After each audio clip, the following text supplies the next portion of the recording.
ان کی مرضی کے خلاف جنہوں نے ووٹ دیے ہیں وہ کاؤنٹ نہیں ہوں گے. تو سپریم کورٹ نے ان کو بلا کر کٹہرے میں کھڑا کیا, حالانکہ وہ بھی ڈیپٹی اسپیکر کی رولنگ تھی, اس کو کھڑا کیا. قاسم سوری صاحب کو کیوں نہیں بلایا گیا سپریم کورٹ میں, جبکہ سپریم کورٹ نے کہا کہ آئین ٹوٹا ہے؟ کیوں ان کو نہیں بلایا گیا؟ اور وہیں سے اگر آغاز کر لیں تو قاسم سوری صاحب نے کا اوپن اینڈ شٹ کیس ہے, ان کے جعلی ووٹ ثابت ہوئے میں, اور 2.5 سال سے سپریم کورٹ سے ان کو سٹے ملا ہوا ہے.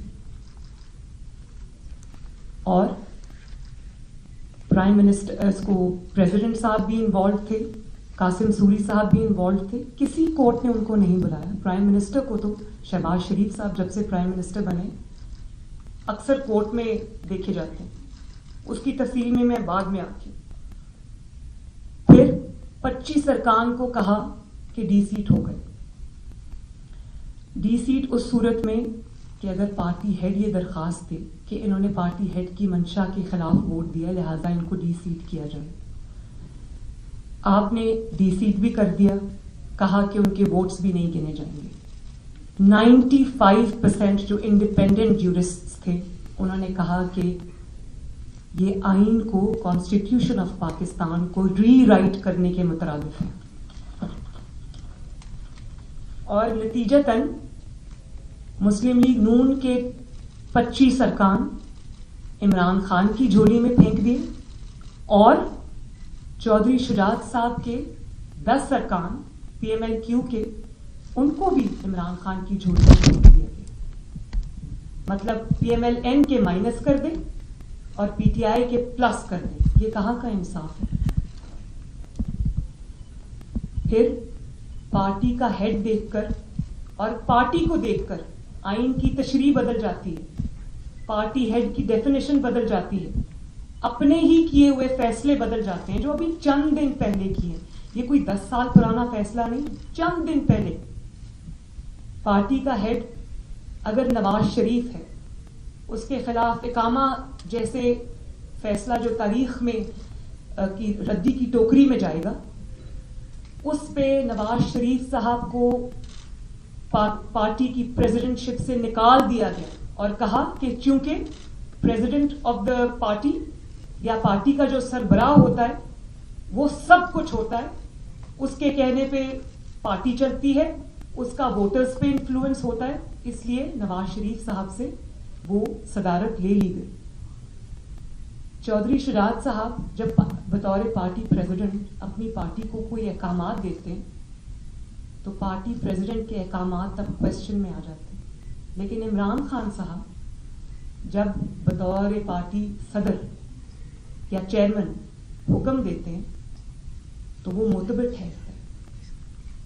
چودھری شجاعت صاحب کی دفعہ پارلیمانی پارٹی معتبر ہو جاتی ہے, اور عمران خان صاحب کی دفعہ پارٹی چیئرمین کی ڈیفینیشن بھی بدل جاتی ہے, آئین کی تشریح بھی بدل جاتی ہے, آئین کا حلیہ بھی بدل جاتا ہے.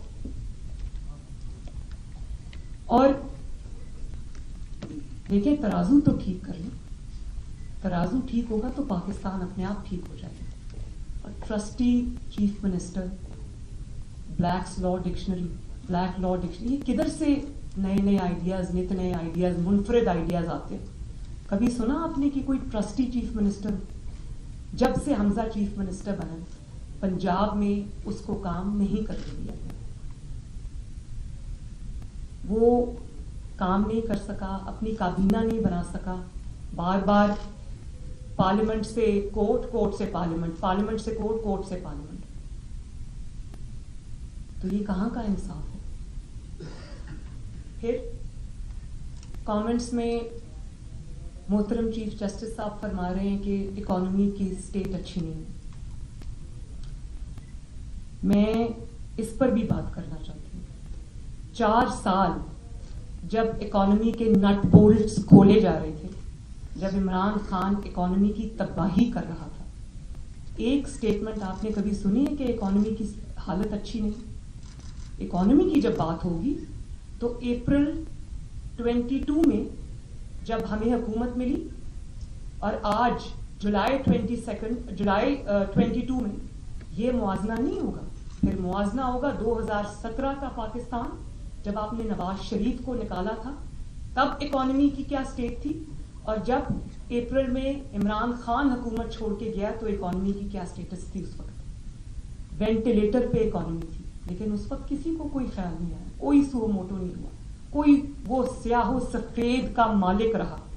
اس نے پاکستان کے ہر شعبے میں تباہی کی، لیکن اس کو کھلی آزادی تب بھی تھی، اس سے پہلے بھی تھی، آج بھی ہے. اور اکانومی کی بات سائٹ پہ آپ اگر رہنے دیں، وہ اس کی بھی ایک بہت لمبی تفصیل ہے. آپ صرف چند ہوش ربا حقائق آپ دیکھیں کہ ملک ریاض صاحب کو 50 بلین جو ہے وہ برطانوی حکومت پاکستان، اسٹیٹ آف پاکستان کو دی تھی، اور وہ اپنے جو کیبنٹ ہے اس میں ایک بند لفافہ لہراتے. اس بند لفافے میں اللہ جانے کیا ہے. یہ بھی ہو سکتا ہے کہ نیوکلیئر ایسڈز ہم کسی کو دے رہے ہیں خدا نخواستہ، یا کشمیر میں سرنڈر کر رہے ہیں، آپ کو کیا پتا کیا ہے. انہوں نے وہ اس طرح بند لفافہ دکھایا، اور وہ پیسہ 50 ارب روپیہ ملک ریاض صاحب کو سائفن آف کر دیا. وہ پاکستانی قوم کا پیسہ تھا. کہاں ہے اس کی منی ٹری؟ اس پہ کسی نے سو موٹو نوٹس لیا؟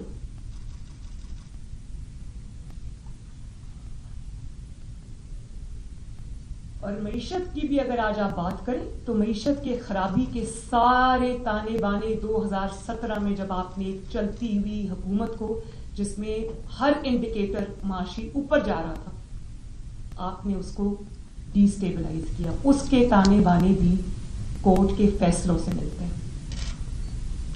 جب سے آپ نے نواز شریف صاحب کو اقامہ جیسے مذاق پر نکالا، تب سے یہ ملک، جس طرح جہاز میں جب ٹربولنس ہوتی ہے تو لوگ سیٹ بیلٹس باندھ لیتے ہیں، ان کو کہا جاتا ہے، اسی طرح یہ ملک ٹربولنس کا شکار ہے. 2017 کے بعد سے لوگوں نے سیٹ بیلٹس کھولی نہیں ہیں آج تک. ایسا ملک وہ ہلا کہ اب سنبھلنے میں نہیں آ رہا. جے آئی ٹیز بنی، پاکستان کی تاریخ کی پہلی جے آئی ٹی. واٹس ایپ کالز پہ وہ جے آئی ٹی بنی، ایک ایک تفصیل سامنے آئی. مانیٹرنگ جج لگایا گیا، پاکستان کی تاریخ کا پہلا واقعہ تھا. اور وہ مانیٹرنگ جج جو تب لگایا تھا، وہ آج بھی مانیٹرنگ جج لگا ہوا ہے. وہ تاحیات مانیٹرنگ جج وہ اس مقدمے کے لیے لگایا تھا، لیکن لگتا ہے کہ وہ تاحیات مانیٹرنگ جج لگ گئے ہمارے اوپر. ہر مقدمے میں جو ہمارے خلاف ہوتا ہے اس میں وہ شامل ہوتے ہیں. تو باقی کی سپریم کورٹ میں اتنے زیادہ ججز ہیں، فاضل ججز ہیں، انصاف کرنے والے ججز ہیں، اچھی ریپوٹیشن کے مالک ججز ہیں. کسی بھی شک و شبہ سے بالا تر ان کی انٹیگریٹی ہے. وہ والے ججز ہیں، ان کو کیوں اس میں شامل نہیں کیا جاتا؟ ایک یا دو ججز جو ہمیشہ سے anti P M L N رہے ہیں، اینٹی گورنمنٹ رہے ہیں، بار بار اسٹیبلش ہوئے ہیں، انہی کو اس بینچ میں بٹھا دیا جاتا ہے. تو جس طرح میچ فکسنگ ایک جرم ہے، اس طرح بینچ فکسنگ بھی ایک جرم ہے. اس پہ بھی سو موٹو ہونا چاہیے. اور پھر کیا کیا القابات سے سپریم کورٹ کے ججز نے، 5 ججز نے ہمیں نہیں نوازا. God father, Sicilian mafia, Shakespeare کے ڈرامے سے نکال کے وہ چیزیں لے کر آئے. کبھی کسی نے تاریخ میں نہیں سنا. اور اتنے بڑے بڑے القابات سے نوازا اور نکلا، اور پوری دنیا میں کھوجی دوڑا دی کہ نواز شریف کے خلاف کوئی ثبوت لے آؤ، سٹنگ پرائم منسٹر کے خلاف ثبوت لے آؤ. ثبوت ہوتا تو ملتا نا. جہاں گناہ ہوتا ہے، جہاں جرم ہوتا ہے، اس کا ثبوت ہمیشہ ہوتا ہے. کچھ نہیں ملا. اور پھر آخر میں سسیلین مافیا، گاڈ فادر، سب کچھ کہہ کے اور آخر میں ایک اقامہ پر چلتا کیا. اور مائی لارڈشپس، میں آپ سے بہت احترام کے ساتھ کہتی ہوں کہ جس عدالت میں پیناما کا کیس چل رہا تھا، اسی عدالت میں اس بینچ پہ بیٹھے ہوئے ایک جج نے، جسٹس کھوسا نے، میں ایکس وائی زیڈ نہیں کہتی، میں نام لیتی ہوں، جسٹس کھوسا نے عمران خان کو کہا کہ سڑکوں پہ کیا مارے پھر رہے، میرے پاس لے کے آؤ پٹیشن، میں سنتا ہوں. دیر بائی میننگ کہ نواز شریف کو نکالنا چاہتے ہو، میں تمہاری مدد کروں، ہم نکالتے ہیں. اور پھر دنیا نے دیکھا کہ وہی ہوا، نکالا گیا. اسی عدالت میں. اس سے بڑا مذاق کیا ہوگا کہ اسی عدالت میں سپریم کورٹ کے کورٹ روم نمبر 1 میں ڈکلیئرڈ اشتہاری عمران خان جو ڈکلیئرڈ اشتہاری تھا وہ اسی کورٹ روم نمبر 1 میں فاضل ججز کے سامنے پیش ہوتا تھا. پیش نہیں ہوتا تھا, بیٹھ کے پاناما کی پروسیڈنگز دیکھتا تھا, تالیاں بجاتا تھا, چھلانگے لگاتا تھا, اور کسی میں اتنی ٹانگ پہ ٹانگ رکھ کے بیٹھا پوری پاناما کی کاروائی دیکھتا تھا, کیونکہ اس کو پتا تھا آخر میں فیصلہ کیا آئے گا. کبھی کسی جج نے اس کو پوچھا کہ بھائی تم اشتہاری ہو, تم یہاں کورٹ روم نمبر 1 میں کیا کر رہے ہو؟ وہ ہمارا مذاق تو نہیں اڑا رہا تھا, وہ کورٹ کا مذاق اڑا رہا تھا, وہ انصاف کا مذاق اڑا رہا تھا, وہ عدل کا مذاق اڑا رہا تھا, وہ ان ججز کا مذاق اڑا رہا تھا جو 5 بینچ کا اسکواڈ بیٹھا ہوا تھا, ان کا مذاق اڑا رہا تھا کہ دیکھو میں اشتہاری ہوں, میں تمہارے پاس آیا ہوں, لیکن تمہارے اندر اتنی ہمت نہیں کہ تم مجھے کچھ بھی کہہ سکو. اور پھر بات وہاں پر نہیں رکی.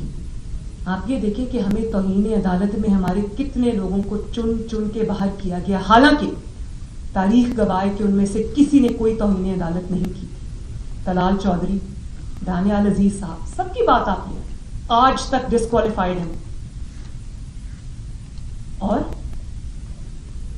اگر آپ کو پتا نہیں ہے کہ توہین کیا ہوتی ہے تو میں بتا دیتی ہوں. وہ ویڈیو سب نے دیکھی, بہت تکلیف ہوئی وہ ویڈیو دیکھ کر. تنقید بھی تمیز کے دائرے میں رہ کر ہو تو وہ تنقید اچھی لگتی ہے, ایشوز پہ بیسڈ اگر تنقید ہو تو اچھی لگتی ہے. لیکن آپ نے بھی وہ ویڈیو دیکھی ہے, میرے فون میں ہے, کہیں تو دکھا دیتی ہوں. ہم سب نے وہ ویڈیو دیکھی ہے جب یو کے میں پی ٹی آئی پروٹیسٹ کر رہی تھی, تو جن 5 ججز نے عمران کی آئین شکنی پر فیصلہ دیا اور کہا کہ آئین ٹوٹا ہے, تو ان 5 ججز کی تصویر گاڑی کے شیشے پہ لگا کر جوتوں کے ساتھ ان کو مارا گیا. پوری دنیا میں نے وہ ویڈیو دیکھی. توہین اس کو کہتے ہیں. کس پر لگی توہین؟ بلکہ انہی کے حق میں فیصلے آ رہے ہیں. تو کیا آپ فیصلوں کا یا انصاف کا معیار ہوگا کہ دیکھتے ہیں سب سے بڑھ کے گالی کون دیتا ہے, سب سے بڑھ کے بدتمیزی کون کرتا ہے, سب سے بڑھ کے گنڈا گردی کون کرتا ہے؟ تو پھر اس معیار پہ تو ایک ہی انسان پورا اترتا ہے, اس کا نام ہے عمران خان. تو اگر آپ نے پاکستان کے اندر یہ والا ماحول لے کر آیا کہ جو سب سے بڑھ کے گالی دے گا فیصلہ اسی کے حق میں آئے گا, جو سب سے زیادہ بلی کرے گا اداروں کو فیصلہ اس کے حق میں آئے گا, اگر آپ تنقید سے اتنا ڈرتے ہیں تو آپ سوچیں کہ یہ ملک کہاں جا رہا ہے, انصاف کی کیا اسٹیٹ.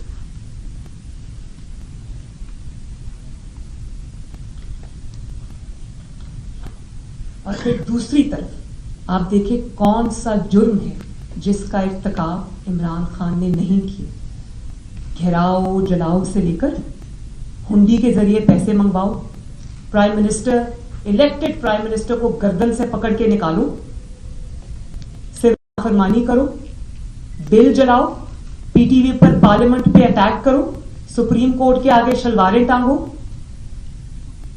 اور شارع دستور پہ قبریں کھودو, پہن کے آ جاؤ. کون سا ایسا جرم ہے جو اس میں عدالت میں لینے کی ہمت ہے, یا وہ سو موٹو سارے مسلم لیگ اور ایلائز کی حکومت کے لیے. پھر ابھی کی بات ہے جب دھرنے کی کال دی, لانگ مارچ کی کال دی, تو ریڈ زون میں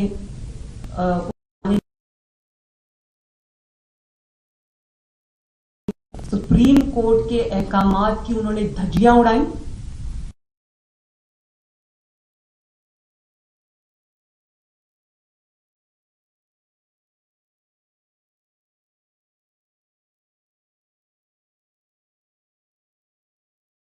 احکامات ہی نہ پہنچے ہوں, احکامات کا پتہ ہے.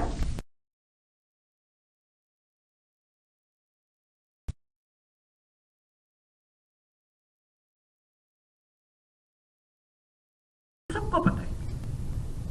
اور پھر اس کے بعد جب آپ نے اجازت دینی تھی تو اس نے اپنی جو ان کی پوری زندگی کی ایک ہی کارکردگی ہے گنڈا گردی, جب انہوں نے آپ نے اجازت دے دی تو انہوں نے پورا دارالخلافہ جو ہے اس میں آگ لگا دی, لٹرلی آگ لگا دی اسلام آباد کے اندر.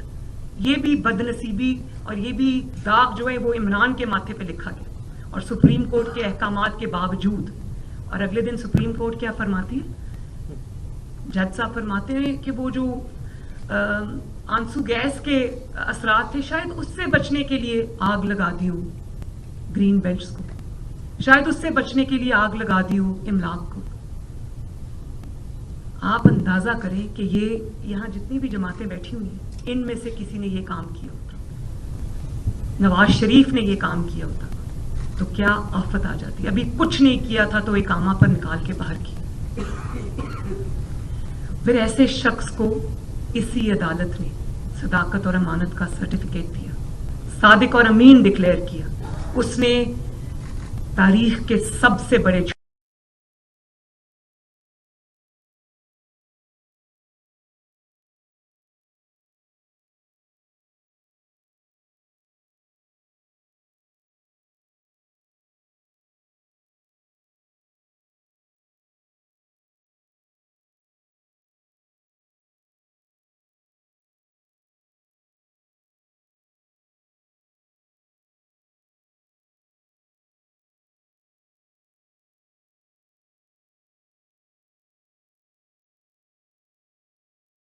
سے نیچے کھائی میں جاتا جا رہا ہے، کیونکہ آپ نے ایک چھوٹے شخص کو، ایک ایسے شخص کو جس کے ہر جرم سے ہاتھ رنگے ہوئے تھے، آپ نے اس کو صادق اور امین ڈکلیئر کیا. کہاں ہے آج وہ صداقت اور امانت کا سرٹیفکیٹ دینے والا؟ وہ چھپ چھپ کے آج جا کے عمران خان کو ملتا ہے، کیونکہ اور کہیں اس کی جگہ نہیں ہے. اتنی بڑی ناانصافی کر دی کہ چہرہ دکھانے کے قابل نہیں ہے کسی کو.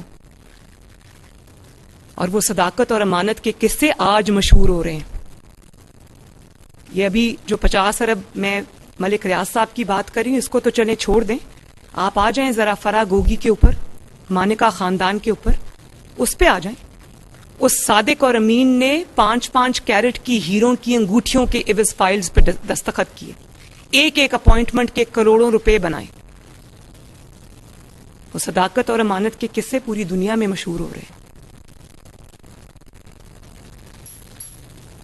4 سال سیاہ و سفید کا مالک رہا، جو چاہا اس نے.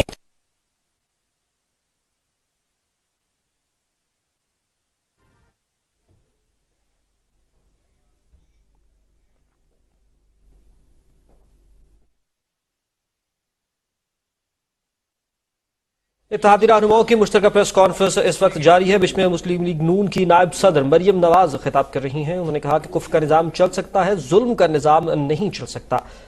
اس کے اوپر جو عمران خان کا بنایا ہوا کیس ہے، اس کے لیے شاید کوئی اپنے لیے کوئی رعایت چاہتے ہیں.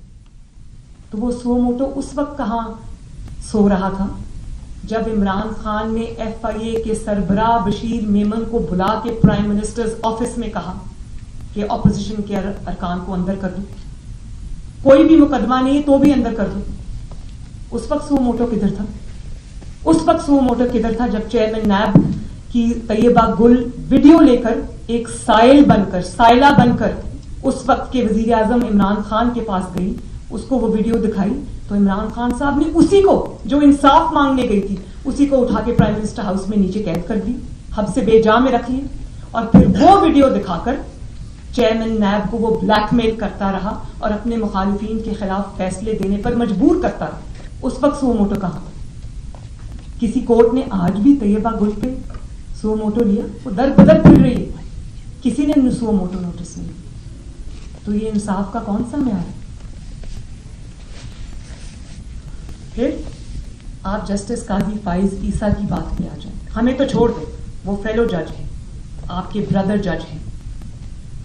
عمران خان خود بول پڑا، 4 سال پتہ نہیں چلا، بیوی سرینا عیسیٰ رلتی رہی عدالتوں میں. وہ لاٹھی انہوں نے پکڑی ہوئی تھی، ٹیک ٹیک کر وہ رلتی رہی عدالتوں میں. اور جب آپ نے ایک جج کو بدنام کر دیا، میں جسٹس قاضی فائز عیسیٰ کو نہ کبھی ملی ہوں نہ ان کو جانتی ہوں، میں ان کو ان کے فیصلوں کی وجہ سے جانتی ہوں، میں ان کو ان کے انصاف کی وجہ سے جانتی ہوں. میں ان کو جس شخص کے خلاف عمران خان ہے وہ اس بات کا ثبوت ہے کہ وہ شخص نہایت خیانتکار ہے، کیونکہ دوسروں پر الزام لگاتا رہے کہ امپائرز کو ساتھ ملا کے یہ کھیلتے رہیں. اصل میں آپ دیکھیں کہ جب سے یہ اتنا امپائرز کے ساتھ مل کے کھیلتا رہا کہ جب سے امپائرز ہٹیں تب سے دھڑام سے منہ کے بل زمین پر گیا. اور ابھی بھی جو اس کے حمایتی کہیں کہیں بیٹھے ہوئے ہیں وہ سب اس کا کام کر کے دے رہے ہیں. یہ ابھی بھی سپورٹ کے بغیر نہیں. میں اس تفصیل میں جانا نہیں چاہتی کیونکہ بات بہت لمبی ہو جائے گی. سارے محاذ میں اکٹھے کھولنا نہیں چاہتی. تو شیریں مزاری صاحبہ کے لیے تو راتوں رات عدالت کھل جاتی ہے. حالانکہ ویڈیو پہ ہے کہ انہوں نے جس قسم کی قابل اعتراض باتیں کی ان کے لیے تو راتوں رات عدالت کھلتی. سرینا عیسیٰ رولتی رہتی. مریم نواز کا جب مقدمہ آتا ہے تو مریم نواز کا جب 5-6 مہینے کوئی بیل نہیں دیتا, حالانکہ مقدمہ ہے ہی کچھ نہیں, لیکن بیل نہیں ملتی. اور جب بیل کا فیصلہ ہونے والا ہوتا تھا جیل میں اس دن خبر ملتی تھی کہ 3 ہفتوں کے لیے بینچ ڈیزالو ہو گیا, نیا بینچ, یا کوئی جج چھٹی پہ چلا گیا. جاتا نہیں تھا, بھیجا جاتا. تو ہمارے لیے تو کبھی, ہمیں تو 24 گھنٹے کے اندر کبھی ضمانت نہیں ملی. جو ان کی آصف علی زرداری صاحب کی بہن, ان کو تو ہسپتال سے آپ اٹھا کے لے گئے. طیبہ گل کو تو کسی نے انصاف نہیں دیا. سرینا عیسیٰ کو تو کسی نے انصاف نہیں دیا. عمران خان خود بولا جب کرسی چلی گئی تو بولا کہ مجھے غلط گائیڈ کیا گیا تھا ان کے معاملے میں, قاضی فائز عیسیٰ صاحب کے معاملے میں, تو میں نے یہ غلط کیا. تو آپ کا اتنا کہہ دینا کافی ہے. کسی کا خاندان خراب ہو گیا, رل گیا, اور آپ نے اتنا سا ایک جملہ کہہ کے آپ چلتے بنے. چلے اس نے تو یہی کرنا تھا نا. کوئی بھی انصاف دینے والا جج ہوگا وہ عمران خان کو کھٹکے گا. نیوٹرل اسٹیبلشمنٹ ہوگی تو عمران خان کو کھٹکے گی. نیوٹرل ای سی پی ہوگی تو عمران خان کو کھٹکے گی. لیکن آپ یہ بتائیں کہ میں ان ججز سے, مائی لارڈشپ سے یہ پوچھنا چاہتی ہوں کہ وہ آپ کے بردر جج تھے نا, آپ کے فیلو جج تھے, آپ نے کیا کیا؟ تو وہ یہ حقائق سب کے سامنے. مریم نواز تو ڈیتھ سیل میں رہ کے آ جاتی ہے بغیر کسی جرم میں. علیمہ خان کو کہا جاتا ہے جرمانہ دے دیں اور گھر جائیں. یہ ڈبل سٹینڈرڈز ہیں. کیوں جرمانہ دے دیں اور گھر جائیں؟ جرمانہ کس چیز کا دیتے ہیں؟ جرمانہ تب دیتے ہیں جب آپ نے کوئی جرم کیا اور ثابت ہو جائے. مجھ سے تو کوئی جرمانہ نہیں لیا تھا. میں تو آج بھی, میری حکومت ہے ہماری, اور میں آج بھی کورٹس میں کھڑی ہوں. میں 5 سال سے کورٹس میں پیش ہوں. میں نے تو نہیں کہا میری جان کو خطرہ اس لیے میں کورٹ نہیں آؤں گی. یہ ہوتا کون ہے عمران خان؟ جب اس کو اپنی ضمانت مانگی ہوئی ہے, کیس میں بلایا جاتا ہے تو ایپلیکیشن بھیج دیتا ہے کہ میری جان کو خطرہ ہے, میں نہیں آ سکتا, اور کورٹ ایکسپٹ کر لیتی ہے. میں ذرا 3 دفعہ بھیجتی ہوں ضمانت کورٹ میں, ایپلیکیشن کورٹ میں کہ میری جان کو خطرہ ہے. میں دیکھتی ہوں مریم نواز کو چھٹی ملتی ہے کہ نہیں ملتی. مجھے ایک دفعہ سلام کا جواب دینے پر عدالت نے لائن حاضر کر دیا اور کہا تھا ہم ضمانت کینسل کر دیں.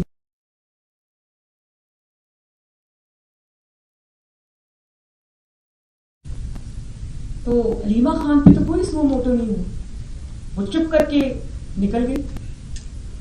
میں پاسپورٹ مانگتی ہوں اپنا جائز مقصد کے لیے کہ مجھے عمرے پہ جانا. سال ہو گئے میں اپنا پاسپورٹ مانگتی ہوں تو ایک دن میں بینچ بنتے ہیں ٹوٹتے ہیں, بینچ بنتے ہیں ٹوٹتے ہیں, نہیں سن سکتے. تو جس نے ملک ریاض کو فائدہ دیا, عمران خان کے لیے وہ سیاہ کو سفید کرتا رہا, شہزاد اکبر, اور جیسے ہی اس کو پتا چلا کہ فرار ہو گئی راتوں رات حکومت کے پیرے, ان کے پاس تو پاسپورٹس بھی تھے.